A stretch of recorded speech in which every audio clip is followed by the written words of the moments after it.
Okay, welcome back once again to the Legless Zoo. We are going to do some target work with Milady de Winter, my ball python. She is just over 2 years old. You can see she is very much awake. Her lights are out, so she's woken up and she's hanging out. So what we're going to do is we are going to offer her some African soft furs. So first of all, I'm going to open her door.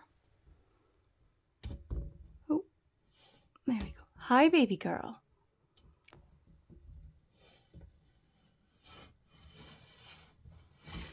There we go. Hi, sweetie.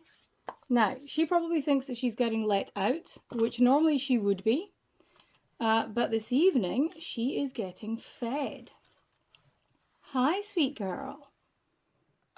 You ready? I bet you are. You are a big fan of food. What's this? So you see she's turned. She's locked onto the target. She knows exactly what that means. She's doing some tongue flicks, which is what I want. She's very focused. I'd like her to move a little bit closer. There we go. I'm now going to offer her her food in front of her target.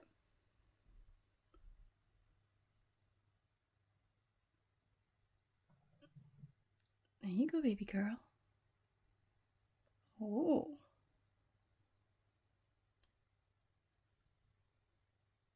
Oh.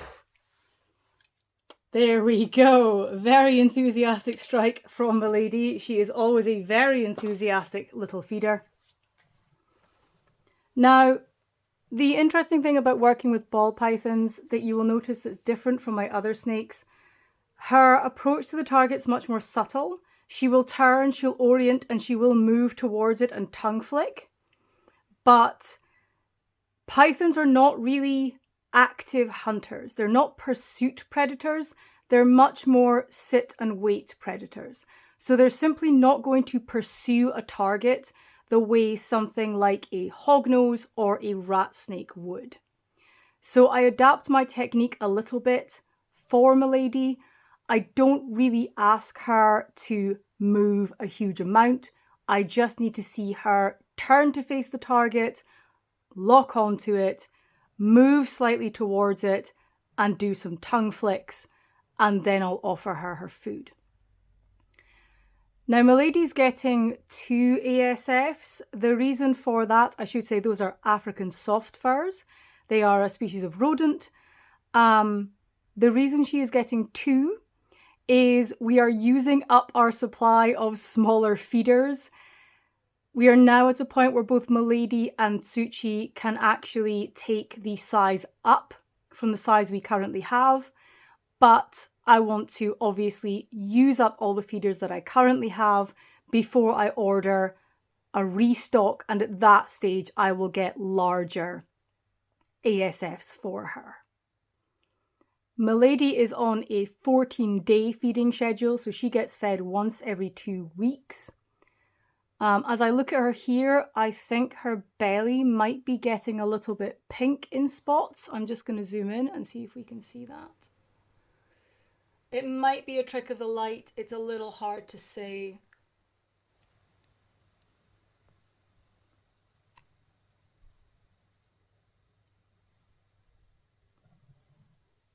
That's not an injury on her. That's a mark on the glass, just for anyone who's worried.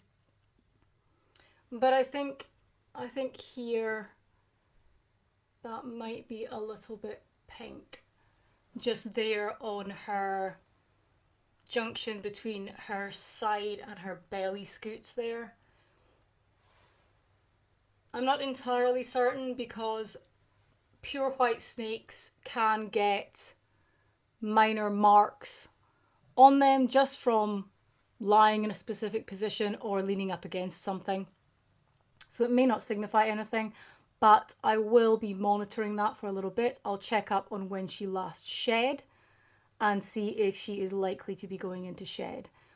The thing with Milady is I cannot tell whether she is in shed based on her feeding behavior.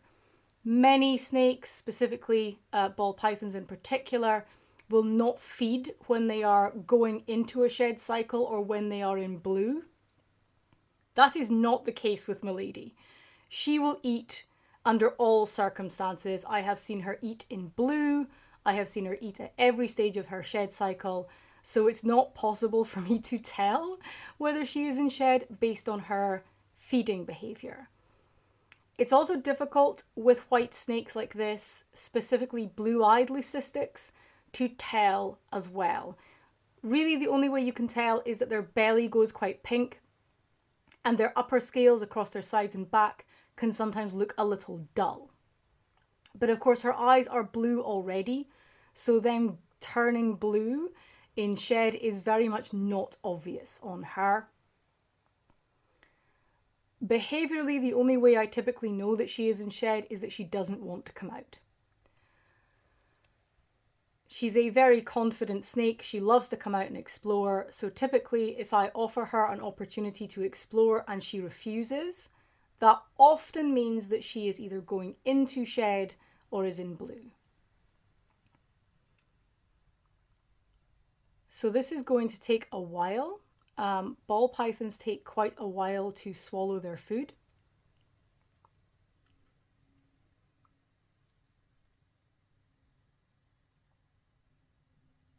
And you can see there just on the edge of the shot, there's a little cellar spider that has taken up residence in Milady's enclosure.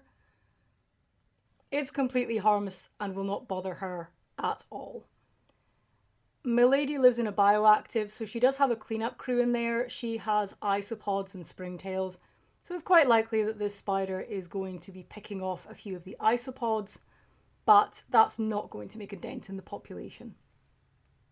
So I'm perfectly content for the little cellar spider to live in there if that's what it wants to do, but I think it's having a little bit of a time with Milady eating there and jouncing its web around.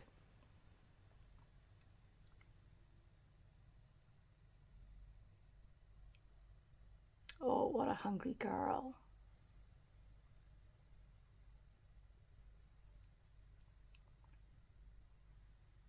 I think your neck might be looking a little pink as well. And it's so hard to tell with you, baby girl, especially with your lights out, even though the light in the room is on. It's hard to say. Thankfully, Milady is incredibly laid back, so she doesn't care that I'm sitting here watching her eat. You can see she's quite happy to eat in the open. She's not bothered. She's a very confident girl. So this is actually quite a nice example of a ball python eating. You can see the muscles there at the back of her jaw, those two bulging muscles, which is obviously what they use when they are striking and biting. And you can see her doing the alternate sides of her jaw, walking her mouth around the food. I think she's going to struggle a little bit with this one just because she's grabbed it from the rear end, which is a bit trickier. She will manage, but the legs make it a little bit awkward for her. Yeah, you got it. Oh, what a good girl. Oh, what a good girl. When I first got Milady, I was not used to the way that ball pythons eat. So you'll notice that her food is significantly bigger than her head and significantly wider than her neck. Now, whilst that is the case to some extent with, for example, the hognoses and my rat snake Mokosh, it's way more extreme in pythons in terms of the size of food that they can cope with relative to the size of their head and neck. And this is of course because constrictors like pythons and boas have very, very kinetic skulls.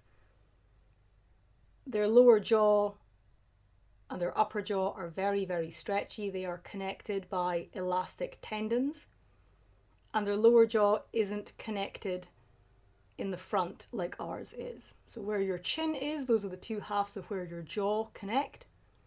Snakes do not have that. They have two independently moving halves of their lower jaw.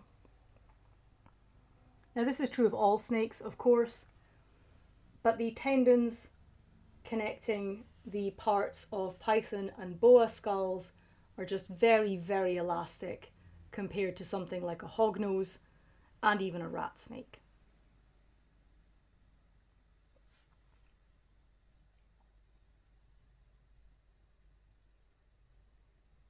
You'll also notice that Milady takes a lot longer to eat than the hognoses or the rat snakes do.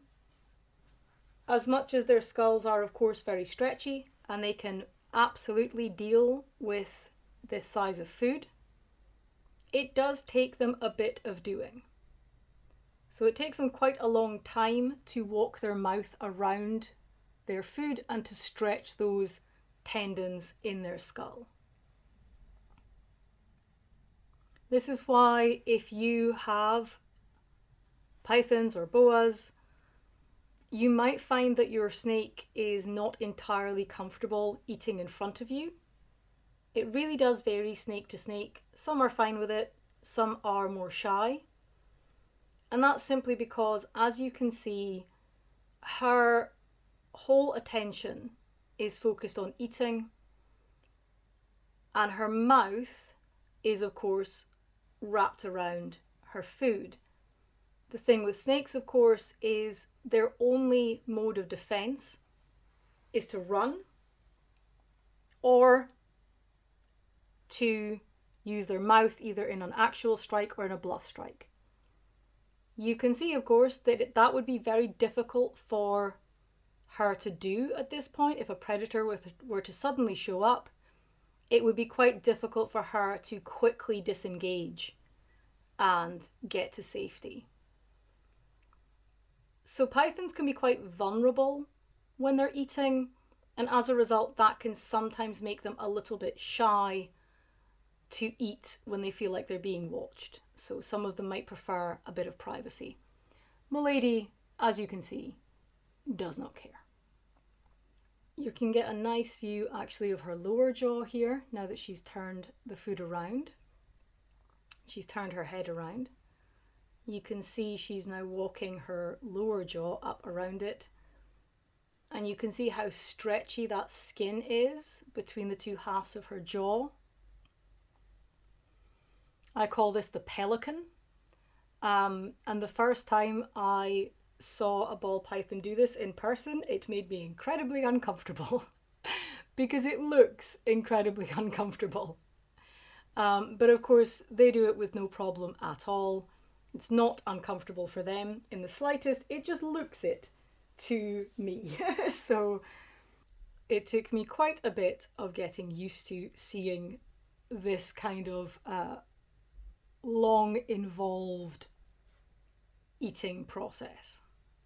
So she's almost got that one down. She will probably lift her head up and tip her head back to get it down her neck. She'll quite often use gravity to help her a little bit. So we might see her do that shortly. And once she's done with this one, I will offer her a second one. I won't film her swallowing the second one. I'm only filming this, of course, because I'm waiting to offer her a second one. Now, I think she's probably about to lift her head up and tip it back. We shall see. She looks pretty close to doing that. But you can see how elastic that lower jaw and that skin is. And you can also see how much time and effort this takes for these snakes.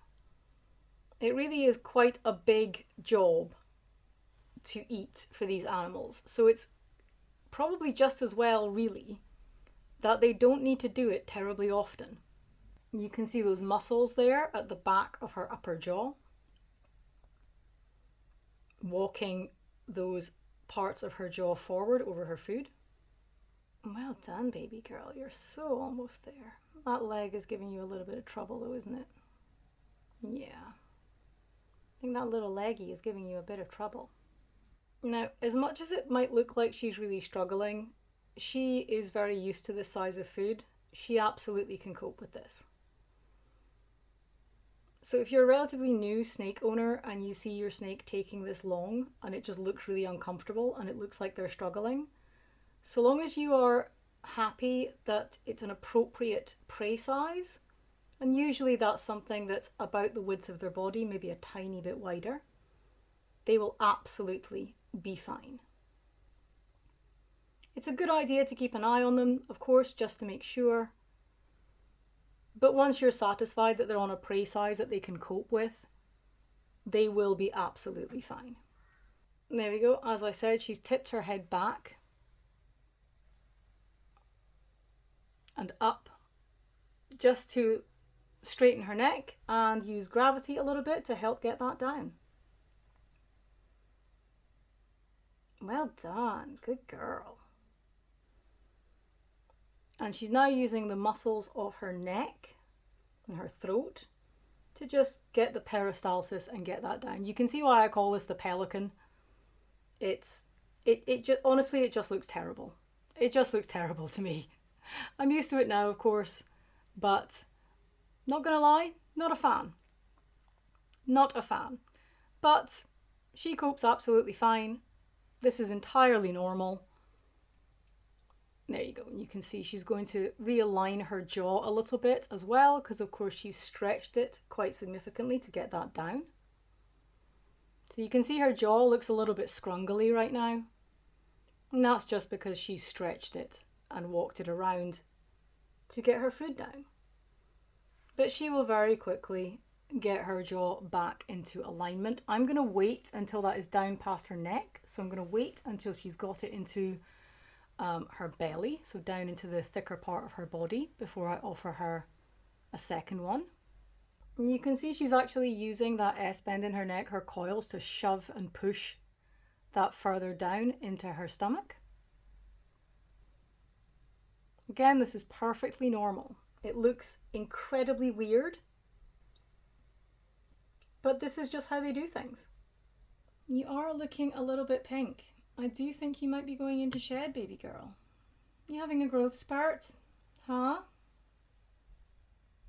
Just as well we're giving you a good meal then.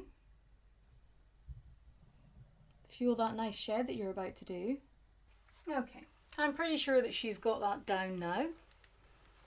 Yeah, she's tongue flicking. She looks like she got that down. She may not accept another one, but I'm going to offer her one.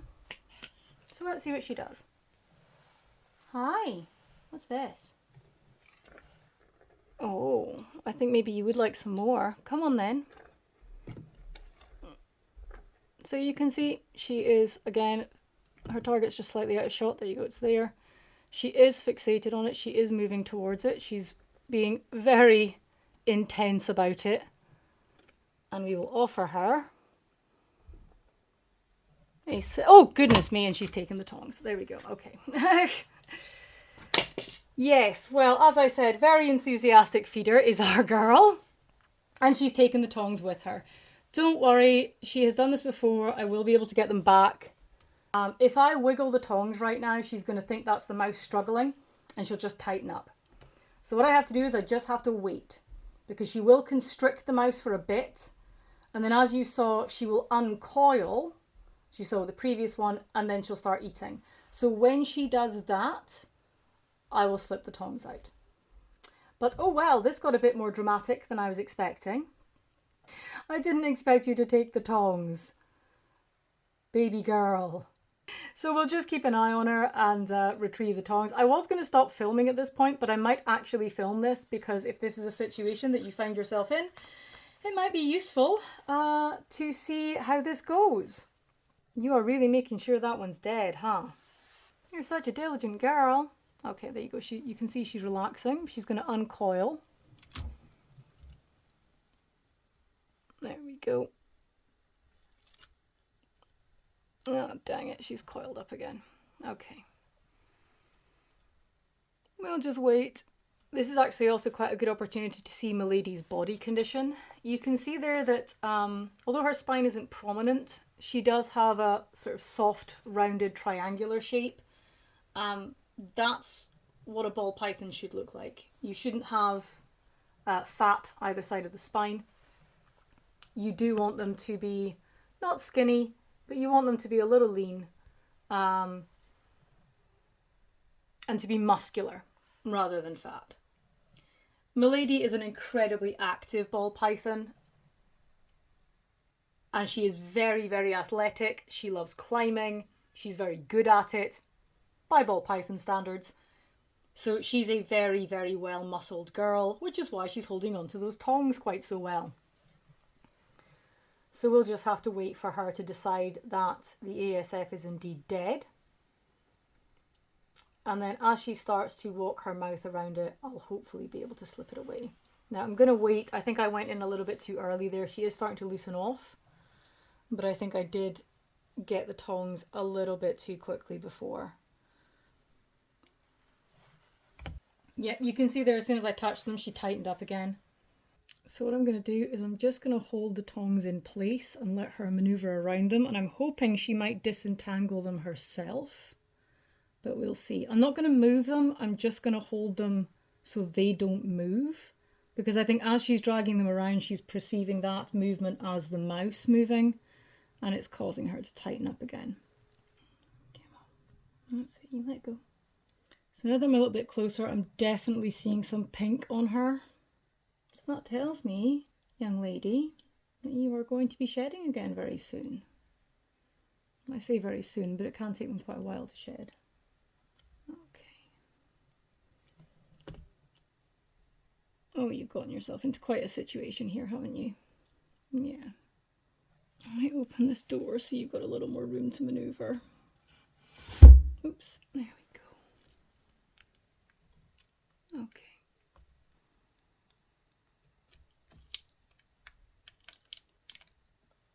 Have you bitten yourself? Oh dear. Okay. Well, now we just have a whole situation. Okay. There we go. Let's get you out of the tangle in the branches there. I might have to get something to get you to let... Okay, let's see what we can do here. I've got a chopstick. I'm going to try and just gently slide this inside her mouth and get her to let go of herself. There we go. All right. There we go. Okay. So hopefully that was helpful. That is a slightly more complicated feeding situation. If you're patient and just gentle with it, you can solve the issue. I wanted to slide that stick just under her mouth because she actually was holding on to part of her own coils, which I didn't want. I knew her teeth were not on the tongs anymore. They weren't, that she had her mouth hooked on one of her own coils. So I just wanted to release her and then slip the tongs out. So you can see she's fine. She's a little coiled up. I've slightly annoyed her, but she will be okay. She's still got her food. And she will resume eating it normally in just a little bit. I will keep filming just so that you can see that she is fine. You'll notice when I used the stick, I ran it from the front of her nose to the back of her mouth. The reason I did that is snakes' teeth point backwards. So I wanted to run it along the direction that her teeth go to make sure I didn't get it caught on any of her teeth and damage them. She's a little bit put out probably that I've messed around with her, but it's not put her off too badly. She's a very confident little snake and literally nothing bad has ever happened to her in her life. So she has no reason really to worry about much of anything. I'm so sorry. Did I just get involved and make it worse? This is one of the hilarious things about snakes. She's such a goober. You're such a goober. It's right there. It's in your coils, silly girl. That's it. There you go. There you go. You got it. You silly goober. How can you simultaneously be so smart and so silly? Get the head, you silly, silly noodle. So actually, that's a really good angle. You can see it here. I don't know if the camera will pick up the colour, but her belly is getting quite distinctly pink. It's situations like this that make me laugh when I tell people I have a python and they ask if she's dangerous. And she's barely a threat to a dead mouse. I mean, look at this nonsense.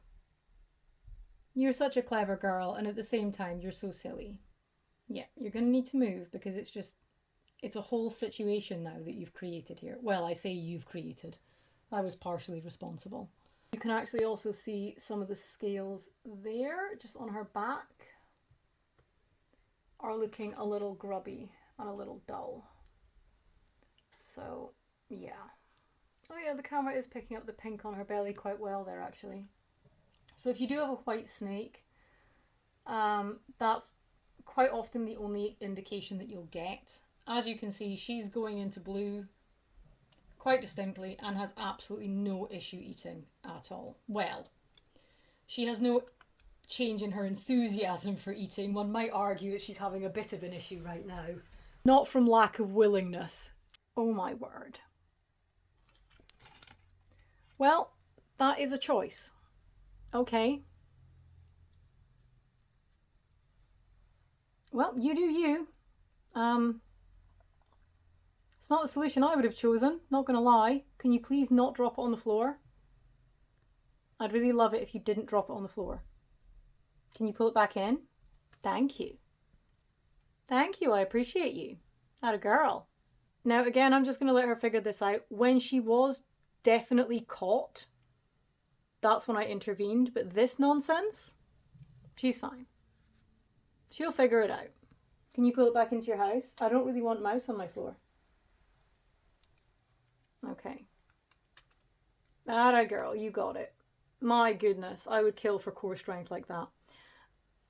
Atta girl. Yeah. There you go. Yeah. That's it. Smart girl. Good job.